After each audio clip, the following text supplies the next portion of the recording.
अस्सलाम वालेकुम dear student. Intermolecular forces के थर्ड टाइप हम पढ़ने जा रहे हैं, वो है dipole induced dipole forces. Word पे फोकस करें। डाइपोल जो है ये पोलर सब्सटेंस में होता है, दूसरा डाइपोल है नहीं, हम उसको इंड्यूस करवाएंगे, फिर उसके बीच में जो अट्रैक्टिव फोर्सेस होंगी उससे हम बोलते हैं dipole induced dipole forces.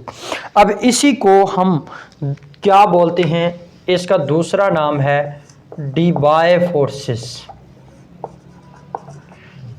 Dipole induced dipole forces को हम डीबाय फोर्सेस भी कहते हैं। और ये किसके बीच में है? डाइपोल ये पोलर और इंड्यूस्ड डाइपोल यानी ये polar and non polar substances में लाई करती हैं। ये पोलर और नॉन पोलर सब्सटेंसेस में लाई करती हैं जो हम डाइपोल इंड्यूस करवाते हैं। इंड्यूस्ड जो डाइपोल होता है ये हम किस में करवाते हैं? ये नॉन पोलर सब्सटेंस में होता है, क्योंकि पोलर में तो ऑलरेडी डाइपोल था, पोलर था, उसमें डाइपोल्स थे। उस पोलर की वजह से हमने जो हमारे पास नॉन पोलर सब्सटेंस था उसमें कोई चार्ज नहीं थे, उसकी वजह से उसके ऊपर डाइपोल इंड्यूस हुआ, तो जिसको हमने नाम दिया इंड्यूस डाइपोल फोर्सेस। तो इंड्यूस डाइपोल हम बेसिकली किस सब्सटेंस के अंदर डेवलप करेंगे? ये नॉन पोलर में होगा, और जो पोलर और नॉन पोलर सब्सटेंस में ये फोर्सेस ऑफ अट्रैक्शन लाई करती हैं। अब मैं इसकी मिसाल देता हूँ कि मेरे पास जो पोलर सब्सटेंस होता है, मिसाल के तौर पर मेरे पास HCl है, उसके ऊपर एक परमानेंट डाइपोल होता है, वो एक परमानेंट डाइपोल होता है। डाइपोल का मतलब उसके ऊपर दो पोल्स हैं, एक पॉजिटिव पोल है, एक नेगेटिव पोल है। इसी को मैं यूं लिख सकता हूं, एक पॉजिटिव एक नेगेटिव।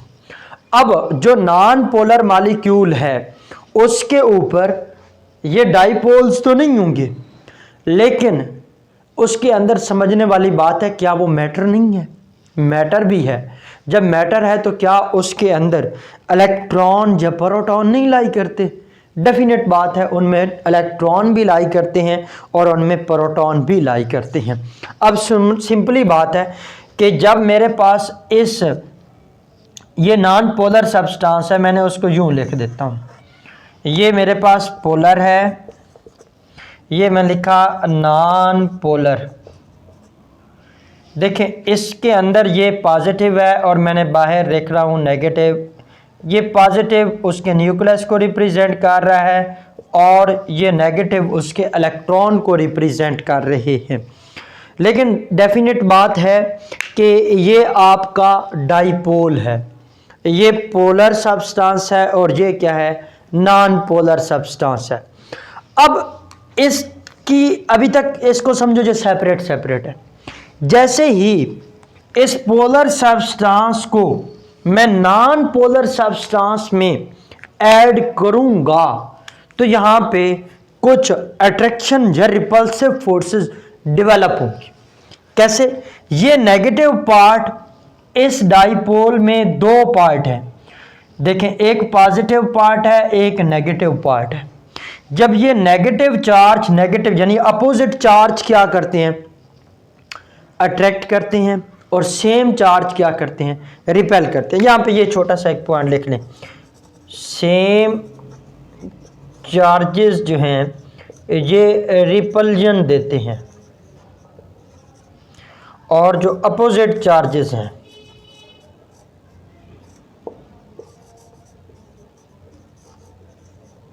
ये क्या देते हैं? अट्रैक्शंस देते हैं। अब देखें इसका नेगेटिव पार्ट जब इसके करीब जाएगा, पोलर सब्सटेंस का जो नेगेटिव पार्ट है वो नॉन पोलर सब्सटेंस के जब नेगेटिव पार्ट के करीब जाएगा, अब देखें दो फोर्सेस डेवलप होंगी। एक होगी फोर्स ऑफ अट्रैक्शन जो इसके नेगेटिव पार्ट और इसके पॉजिटिव पार्ट के बीच में डेवलप होगी, और दूसरी फोर्स क्या होगी?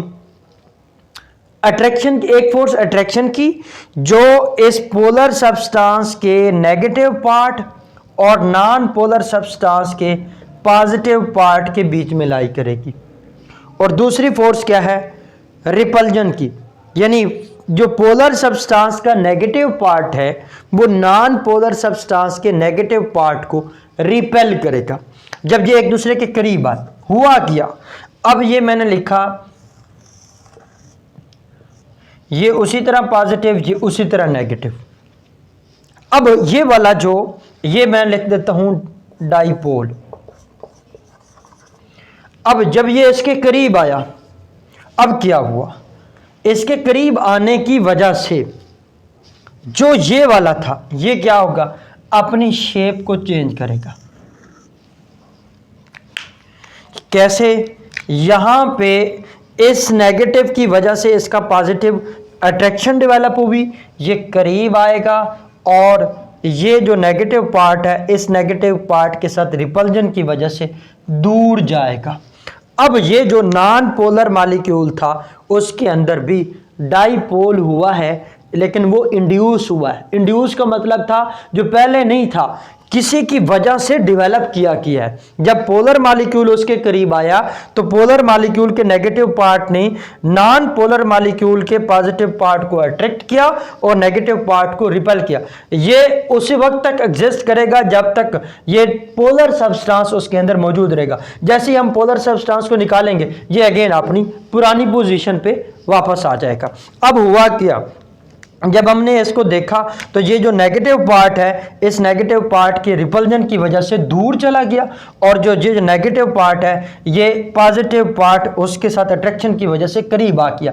अब इनके बीच में क्या हो गई, ये अट्रैक्शन डेवलप हुई। इस अट्रैक्शन को हमने क्या नाम दिया, इस अट्रैक्शन को, इसको हमने नाम दिया डाइपोल इंड्यूस्ड डाइपोल फोर्सेस। और इसको क्या नाम दिया जाएगा, ये डाइपोल था और ये क्या होगा, इंड्यूस्ड डाइपोल। और अगर हम इसको अब डिफाइन करना चाहते हैं तो क्या लिखेंगे, ये चार्जेस की वजह से हुआ है तो इसे हम लिखेंगे इलेक्ट्रोस्टैटिक इंटरैक्शंस। इलेक्ट्रोस्टैटिक जो डिफरेंट चार्जेस की वजह से होती हैं, इलेक्ट्रोस्टैटिक इंटरैक्शंस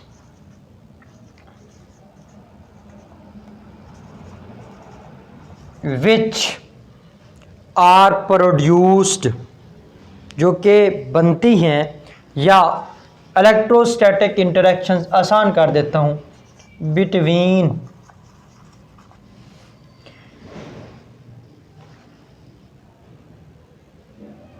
क्या बनेगा, between one and, between permanent dipole and induced dipole. Simple बात, electrostatic interaction between permanent dipole and induced dipole.